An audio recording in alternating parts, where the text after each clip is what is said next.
こんにちは、ママレイです。今回手作り鮭ふりかけを紹介します。生鮭に切れ表面を焼いていきましょう。水を大さじ2回し入れ、蓋をして弱火で3分蒸し焼きにしましょう。繰り返します。裏側も同様に蒸し焼きにしていきましょう。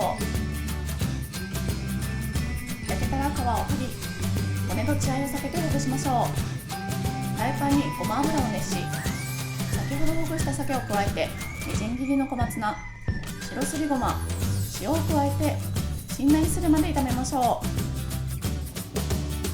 醤油を鍋肌に回し入れ、軽く炒めたら完成です。参考になったらいいねしお願いいたします。